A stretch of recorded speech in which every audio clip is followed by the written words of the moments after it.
Hello friends, कैसे आप सभी। स्वागत है आपका मेरे चैनल ऑनलाइन स्टडी जीएस में। आज मैं अब डाल रही हूँ MGPE 07 की इम्पोर्टेंट क्वेश्चन डाल रही हूँ। पहले भी मैंने एक क्वेश्चन डाला हुआ है MGPE 8 का, शांति आंदोलन से रिलेटेड है वो। अभी जो मैं 3 क्वेश्चन इंपॉर्टेंट आपको करवा रही हूँ, ध्यान से देखिएगा, ये वीडियो का एंड तक देखिए और सब्सक्राइब जरूर कीजिए चैनल को, ताकि आपको लेटेस्ट वीडियो मिलती रहे, और शेयर कीजिए अपने दोस्तों में, ताकि उनकी भी एग्ज़ाम की तैयारी अच्छे से हो जाए। थैंक यू सो मच दोस्तों। तो आइए वीडियो को स्टार्ट करते हैं। पहला क्वेश्चन है, अहिंसक आंदोलनों की प्रमुख विशेषताएं बताइए। कि जो अहिंसक, जिसमें कि मार झगड़ा लड़ाई झगड़ा नहीं होते थे, शांतिपूर्ण तरीके से जो आंदोलन होते थे, उसकी प्रमुख विशेषताएं बतानी है। तो सबसे पहले जान लेते हैं अहिंसक आंदोलन होता है क्या। अहिंसक आंदोलन होता है जिसमें कि लड़ाई झगड़ा, किसी को नुकसान पहुंचाए बिना जी जो आंदोलन किए जाते हैं, उनको अहिंसक आंदोलन कहा जाता है। जिसमें कि हम अपना उपवास, या फिर अहिंसक आंदोलन ज़्यादातर जो है गांधी जी ही इसका इस्तेमाल करते थे। अहिंसक आंदोलन जो है गांधी जी ही किया करते थे। तो आइए स्टार्ट करते हैं। आगे बता रहे हैं कि भारत में अहिंसात्मक आंदोलन जो है दीर्घकाल से चला आ रहा है, परंतु गांधी जी के जीवन से वास्तविक रूप इसको मिला है। किसी भी कार्य को बिना हिंसा के करना एक दुष्कर स्थिति है, यानी कि बिना हिंसा के अगर आप कोई कार्य कर सकते हैं तो ज़रूर करिए। सभी तरीके से स्वभाव से हिंसक होते हैं, फिर भी हिंसा का जो तिरस्कार करते हुए भारत और विश्व में अनेक अहिंसात्मक आंदोलन हुए। यानी कि हिंसा का तिरस्कार किया लोगों ने, और फिर अनेक जो है अहिंसात्मक आंदोलन शुरू हो गए। इन आंदोलनों की जो मुख्य विशेषताएं थी वो यह थी कि राजनीतिक संचार और संघर्षों के परंपरागत और संस्थागत तरीके से मतदान, चर्चा, विचार विमर्श और समर्थन जुटाव आदि आते हैं इसके अंतर्गत। इन तरीकों द्वारा जो है अहिंसात्मक पक्ष विरोधियों पर विजय प्राप्त करता है। यानी कि अहिंसात्मक आंदोलन के जरिए हम अपने विरोधियों पर विजय प्राप्त कर लेते हैं। इसमें बिना किसी शारीरिक कष्ट पहुंचाए किसी को हम अपनी बात को मनवा लेते हैं। और दूसरा पॉइंट है इसमें कि अहिंसात्मक आंदोलन स्वरूप की दृष्टि से निष्क्रिय और शांतिवादी नहीं होते, मतलब इतने भी ज़्यादा शांतिवादी नहीं होते ये। गांधी जी भी इससे सहमत थे, इसलिए उन्होंने निष्क्रिय प्रतिरोध के रूप में अहिंसात्मक संघर्षों के वर्णन का विरोध किया। और तीसरा पॉइंट है, अनेक लोग इसे कार्यरता भी मानते हैं। कि भाई तुम शायद लड़ नहीं सकते हो, किसी पे हाथ नहीं उठा सकते हो, शायद तुम डरते हो, इसलिए तुम ये अहिंसात्मक आंदोलन का सहारा लेते हो, ऐसा कुछ लोग मानते थे, जो कि सर्वथा गलत है। अहिंसात्मक आंदोलन में अन्याय का खुलकर साहस के साथ विद्रोह किया जाता है। यानी कि इसमें क्या होता है, अहिंसात्मक में सब मिलकर एक साथ जुट होकर अन्याय के विरुद्ध जो है आवाज़ उठाते हैं, बल्कि यह साहसी का काम है। अगला पॉइंट है, हिंसात्मक आंदोलन जन आंदोलन होते हैं जिसमें पूरी जनता भागीदारी लेती है, और इसमें इसमें क्या होता है, हिंसा न होने से अनेक लोग जो है भाग ले लेते हैं इसमें। ठीक है। पांचवा पॉइंट है, कई आंदोलनों में जो क्या होता है कि कार्रवाई की जाती है, जो कार्रवाई का मुख्य भाग हो सकती हैं। जैसे गांधी जी ने नमक उठाकर जो है नमक आंदोलन चलाया, तो ये एक प्रतीक के रूप में हो गया कि नमक आंदोलन है। 6 पॉइंट है, ये आंदोलन लोगों की नैतिक शक्ति को भी जगाता है, उसे प्राप्त करके गतिशील होकर सक्रियता के रूप में संघर्ष करने का ये एक माध्यम है। ठीक है। अगला पॉइंट है, इन आंदोलनों में सरकार का कोई हस्तक्षेप नहीं होता है। और अगला पॉइंट है, अहिंसात्मक आंदोलनों में कानूनी सुधार थोपने की अपेक्षा मानसिकता और मूल्य परिवर्तन में अधिक विश्वास किया जाता है। कि अहिंसात्मक जो आंदोलन होते हैं उसमें कानूनी सुधार जो है उनको थोपा जाता है, कि किस तरीके से कानूनी सुधार किया जाए, उसमें कानून पर बल दिया जाता है, सरकार पर बल दिया जाता है। इस प्रकार के परिवर्तन जो है स्थायी परिवर्तन होते हैं। ठीक है। अगला पॉइंट है हमारा, अहिंसात्मक संघर्ष में आग्रह को महत्व दिया जाता है। कि जो भी आग्रह कर रहे हैं उसको महत्व दिया जाता है, वे अपनी मांगों को मनवाने के लिए बार बार आग्रह करते रहते हैं, और जिसमें कि वो जोखिमपूर्ण और हिंसात्मक कार्य तो नहीं करते, परंतु सत्याग्रह के बिना किसी को कष्ट पहुंचाए अपनी बात को मनवाने का प्रयास करते हैं। अगला पॉइंट है पॉइंट नंबर 10, इस प्रकार के आंदोलनों में अहिंसात्मक तरीकों को प्राथमिकता दी जाती है, और सरकार को चुनौती दी जाती है अहिंसात्मक तरीके से। अगला पॉइंट है, अहिंसात्मक आंदोलन के विरुद्ध यदि विरोधी अहिंसात्मक कार्य करता है तो इन आंदोलनों में लोकप्रियता का विस्तार होता है। ठीक है। लोग विरोधियों के इन कार्यों को अन्यायपूर्ण मानते हैं, कि इसमें मतलब किसी को अलाउड नहीं है कि कोई हिंसात्मक तरीका अपना सके।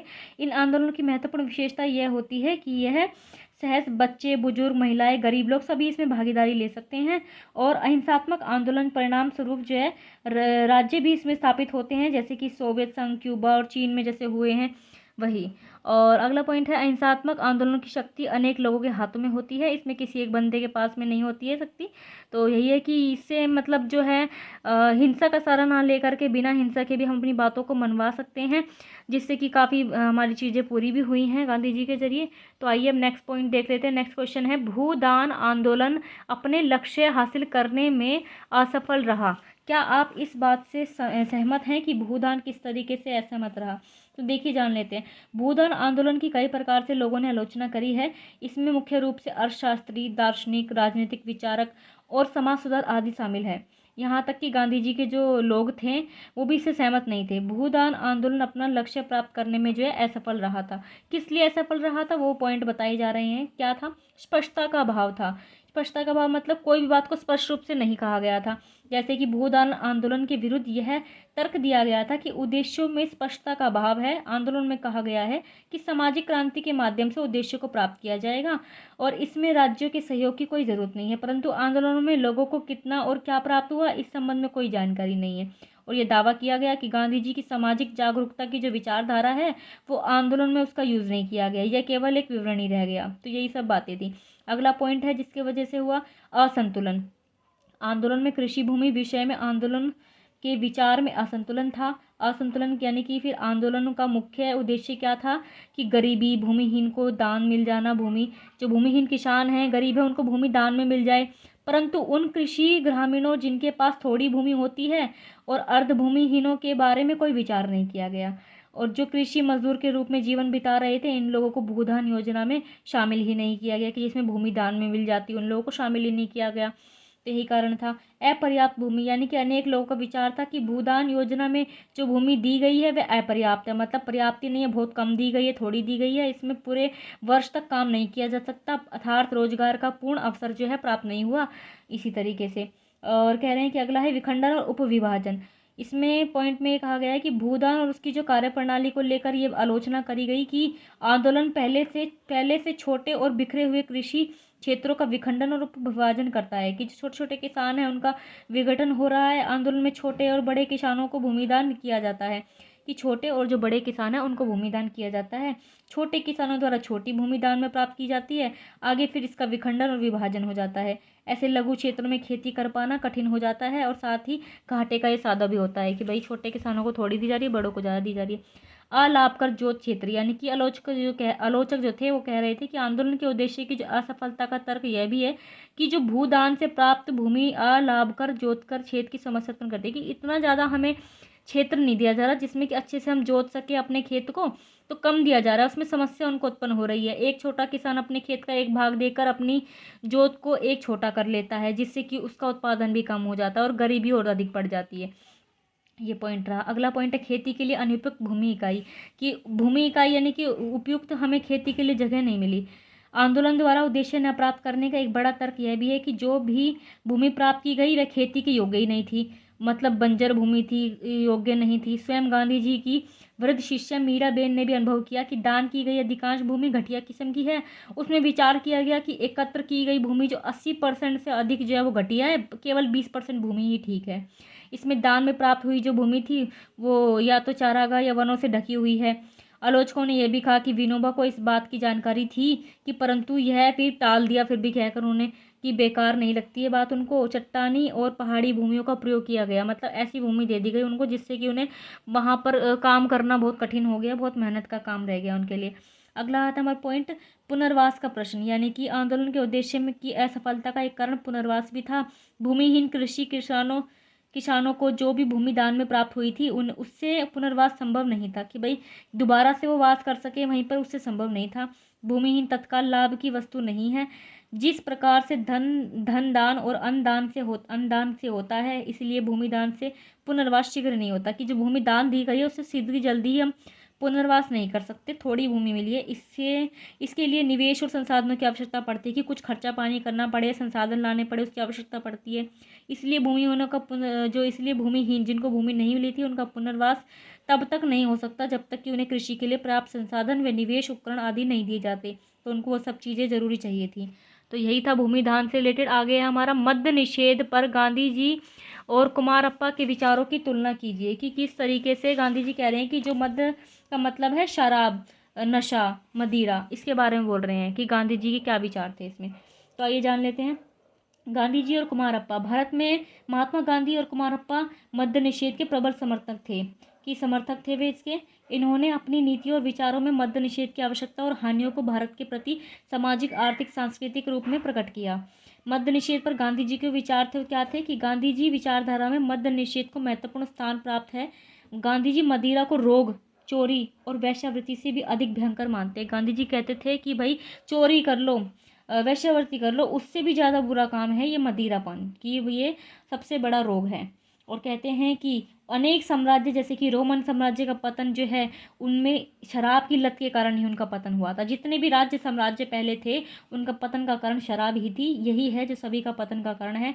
उनका पुत्र बुद्धिमान, केवल बलवान, देशभक्त और त्यागी होने के बावजूद व्यसनी बन गया। ठीक है। वस्तुतः शराब व्यक्ति के नैतिक बल को नष्ट कर देती है कि वो सोचने समझने की क्षमता को खत्म कर देती है। उसका घर व्यवस्थित हो जाता है, पत्नी को और अधिक कष्ट उठाने पड़ते हैं। मदिरा की बुराई बताते हुए गांधी जी का कहना है कि ये शैतान है, पीने वाले लोग धन संपत्ति को नष्ट कर देते हैं।